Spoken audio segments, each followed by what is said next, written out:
गौतम बुद्ध बौद्ध धर्म के संस्थापक और प्रमुख आचार्य थे।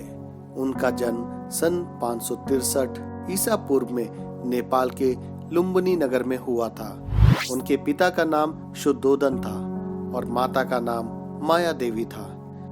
जन्मकाल में ही गौतम बुद्ध की माता ने इनके विषय में भविष्यवाणी की थी कि वे बड़े होकर संसार के सभी दुखों से मुक्ति प्राप्त कर लेंगे। हम जो कुछ भी हैं वो हमने आज तक क्या सोचा है इस बात पर निर्भर करता है और इसी बात का परिणाम है। यदि कोई व्यक्ति बुरी सोच के साथ बोलता या काम करता है तो उसे कष्ट ही मिलता है।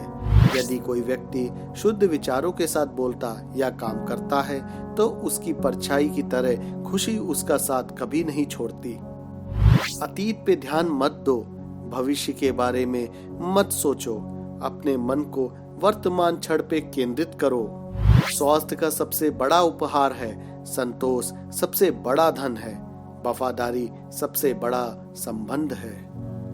जैसे मोमबत्ती बिना आग के नहीं जल सकती, मनुष्य भी आध्यात्मिक जीवन के बिना नहीं जी सकता। किसी विवाद में हम जैसे ही क्रोधित होते हैं, हम सच का मार्ग छोड़ देते हैं और अपने लिए प्रयास करने लगते हैं। किसी जंगली जानवर की अपेक्षा एक कपटी और दुष्ट मित्र से अधिक डरना चाहिए। जानवर तो बस आपके शरीर को नुकसान पहुंचा सकता है, पर एक बुरा मित्र आपकी बुद्धि को नुकसान पहुंचा सकता है।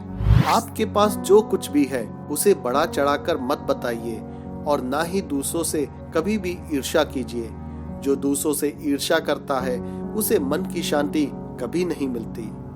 क्रोध को पाले रखना गर्म कोयले को किसी और पर फेंकने की नीयत से पकड़े रहने के समान है।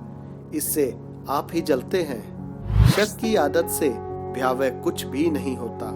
शक लोगों को अलग करता है। ये एक ऐसा जहर है जो मित्रता को खत्म करता है और अच्छे रिश्तों को तोड़ता है। ये एक कांटा है जो चोटिल करता है, एक तलवार है जो वध करता है। मन और शरीर दोनों के लिए स्वास्थ्य का रहस्य है।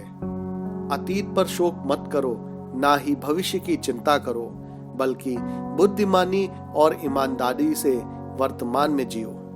अंत में ये चीजें सबसे अधिक मायने रखती हैं कि आपने कितने अच्छे से प्रेम किया है, आपने कितनी पूर्णता के साथ जीवन जिया है, आपने कितनी गहराई से अपनी कुंठाओं को जाने दिया।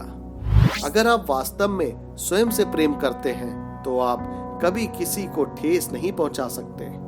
हमें हमारे सिवा कोई और नहीं बचाता और ना कोई बचा सकता है और ना कोई ऐसा करने का प्रयास करे। हमें खुद ही इस मार्ग पर चलना होगा। शरीर को अच्छी सेहत में रखना हमारा ही कर्तव्य है, नहीं तो हम अपना मन मजबूत और स्पष्ट नहीं रख पाएंगे।